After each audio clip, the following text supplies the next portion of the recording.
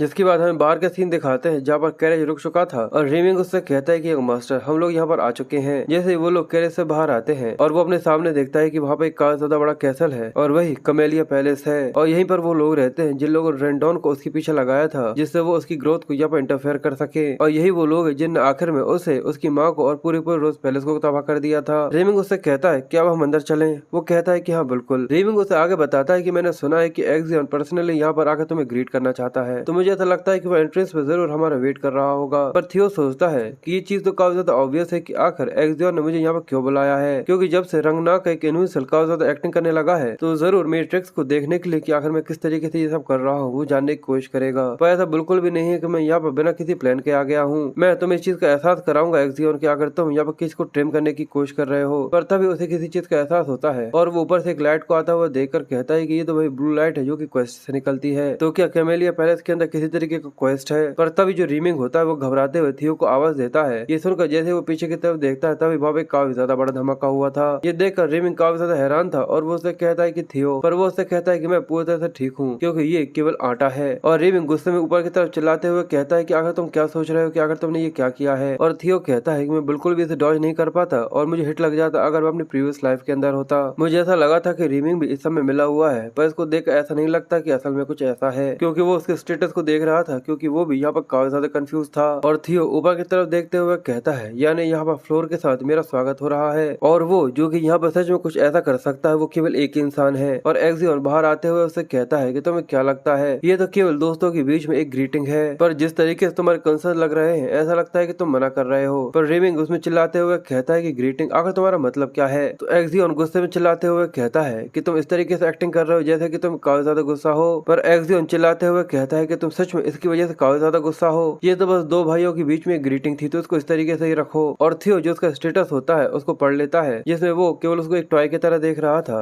जिससे वो खेलना चाहता है। इसके बारे में पढ़कर वो थोड़ा कंफ्यूज था, पर फिर वो मुस्कुराते हुए उसका शुक्रिया करता है। एक्सियन ये सुनकर कंफ्यूज था और वो कहता है क्या शुक्रिया? थियो कहता है कि बिल्कुल, जिस तरीके से तुम मेरा स्वागत कर रहे हो मुझे तुम्हारा शुक्रिया करना चाहिए, मैं आज की पार्टी में काफी ज्यादा ध्यान दूंगा। ये सुनने के बाद एक्सियन काफी ज्यादा हैरान था और वो मुस्कुराते हुए कहता है तुम सच में काफी ज्यादा मजेदार हो गए हो जब से मैंने तुम्हें देखा नहीं है। जिसके बाद वो बैंक्वेट के अंदर आ जाता है जहाँ पर सभी लोग उसी को ही देख रहे थे और वहाँ पर अपनी पार्टी को एंजॉय कर रहे थे। पर वो लोग थियो के बारे में कह रहे थे कि आखिर एक्सियन यहाँ पर क्या सोच रहा है। इसके अलावा ये भी तो एक डायरेक्ट ब्लड लाइन ही है, पर फिर भी इनविजिबल को किल ड्रैगन सोसाइटी के अंदर इनवाइट करना, पर क्या तुमने पहले देखा नहीं था? वो इस तरीके से ट्रीट करता है जैसे कि वो उसका एक टॉय हो। रीमिंग थियो से माफी मांगते हुए कहता है कि मुझे एक बार और माफ कर देना क्योंकि वो हमेशा इस तरीके से नहीं रहते। थियो उससे कहता है कि ये ठीक है, मैं सच बताऊं तो मैं काफी ज्यादा ग्रेटफुल हूँ। ये सुनकर वो थोड़ा सा कंफ्यूज था और वो सोचता है तुम्हें जितना बोलना है तुम उतना बोल सकते हो, तुम अभी जितनी मेरे बारे में बकवास करना चाहो उतना कर सकते हो क्योंकि बाद में मैं इस मुंह को वापस तबाह कर दूंगा। पर मैं इसके अलावा उस लोकेशन को देखना चाहता हूँ कि आखिर वो लाइट जो ब्लू लाइट आ रही थी वो कौन सी डायरेक्शन से आ रही थी। मैं पूरी तरह से श्योर हूँ कि जरूर वहाँ पर एक क्वेस्ट होगा, पर मैं नेचुरली वहाँ पर जाकर उस चीज को अप्रोच नहीं कर सकता। और ये कहते हुए वो ड्रिंक कर रहा था, पर तभी एक्सियन वहाँ पर आ जाता है जो कि उससे कहता है तो कैसा है, क्या तुम इस पार्टी को एंजॉय कर रहे हो? थियो अपने आप को शांत रखते हुए कहता है कि मुझे वैसा करना होगा जैसा कि मैंने प्लान किया है, इसलिए वो उससे कहता है कि बिल्कुल, यहाँ पर इनवाइट करने के लिए तुम्हारा बहुत बहुत शुक्रिया। वो कहता है कि ठीक है, पर जो पहले हुआ था प्लीज उसके लिए मुझे माफ कर देना, मुझे लगता है कि मैंने कुछ जरूर से ज्यादा ही कर दिया था, तो क्या तुम मेरी अपॉलॉजी को यहाँ पे एक्सेप्ट करते हो? मैंने बिल्कुल सही कहा ना? और ये कहकर वो उसके गले लग जाता है। रीमिंग ये देख एक्सियन को चिल्लाता है तो वो उससे कहता है कि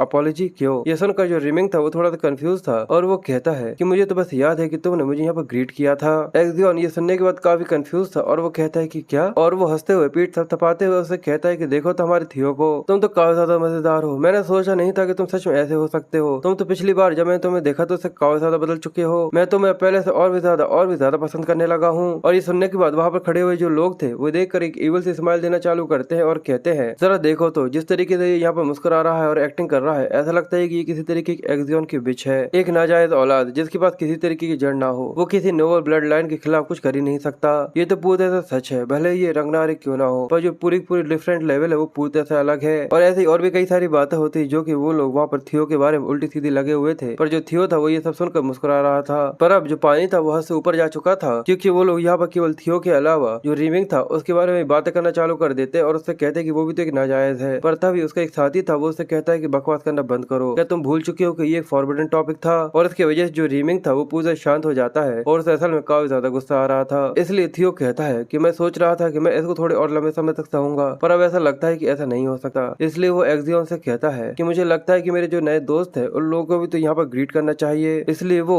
साइड में जाना चालू कर देता है, जो देखकर वो दोनों ही थोड़े से कंफ्यूज थे। जिसके बाद जो थियो होता है वो साइड में से एक बोतल को उठाता है और वो सामने खड़े हुए एक लड़के की तरफ चेयर करता है। ये देखकर वो उससे कहता है क्या मैंने यहाँ पर तुमसे कुछ गलत कह दिया? पर तभी थियो जो बोतल होती है उसको घुमाकर उसके चेहरे पर जोरदार से मार देता है, जिसकी वजह से उसके चेहरे पर काफी ज्यादा बड़ा धमाका होता है। और ये देखकर वो दोनों ही काफी ज्यादा कंफ्यूज थे और वो बोतल फूट जाती है और उसका चेहरा खून खुआन हो गया था। वो जमीन पर गिर गया था और सभी लोग काफी ज्यादा परेशान हो गए थे। वो लड़का थियो से कहता है कि कमीने, आखिर तुम्हारी मेरे साथ ऐसा कुछ करने की हिम्मत भी कैसे हुई? पर तभी थियो उसके मुंह पर एक जोरदार लात दे मारता है, जिसकी वजह से वो जैसे ही उठ रहा था वो फिर से नीचे गिर जाता है और वो उसे गाली देते हुए कहता है कि कमीने, मैंने बस तुम्हें यहाँ पर छोटी सी ग्रीटिंग करी है, क्या ये इतना दर्द तो नहीं हो रहा? और ये देखने के बाद सभी लोग काफी हैरान थे और कहते कि आखिर यहाँ पर ये क्या हो रहा है। और जो उसकी जो परसेंटेज थी वो 41 पर आ चुकी थी और वो लोग कहते हैं कि ये सच में वही इनविजिबल है और जो उसकी परसेंटेज है वो फिर से बढ़ने लगी थी। और रिंग भी काफी हैरान था और वो कहता है कि ये थियो नहीं है जो कि सच में कुछ ऐसा कुछ काम कर सकता है, रुको, क्या ये उनने मेरे लिए किया है? जिसके बाद थियो आगे बढ़ता है और कहता है कि इसके साथ मुझे लगता है कि मुझे तुम्हें और ज्यादा मेरी वेलकम ग्रीटिंग्स देनी चाहिए। और वो उसके हाथ पर अपना पैर रख देता है और आगे कहता है, जिसके बाद वो आगे बढ़ते हुए कहता है कि मुझे लगता है कि मैंने तुम्हें मेरी वेलकम ग्रीटिंग्स दे दी हैं। फिर वो उसके हाथ पर अपने पैर को रखता है और आगे कहता है कि मुझे ऐसा लगता है कि मुझे तुम्हें अपनी गुड बाय ग्रीटिंग्स भी दे देनी चाहिए। और ये कहकर वो जैसे उसके हाथ को मोड़ना चालू करता है, वो लोग ये देखकर काफी ज्यादा हैरान हो जाते हैं और वो लड़का चिल्लाते हुए कहता है कि रुक जाओ। पर तभी क्रैक की आवाज आती है और जो उसके हाथ की हड्डियां होती हैं वो बीच में से टूट जाती हैं। ये देखने के बाद सभी लोगों की आंखें फटी की फटी रह गई थी और यहाँ तक वो दोनों भी काफी ज्यादा हैरान थे। और जो उसकी परसेंटेज थी वो 58 पर पहुंच चुकी थी और वो लड़का यहाँ पर बेहोश हो गया था।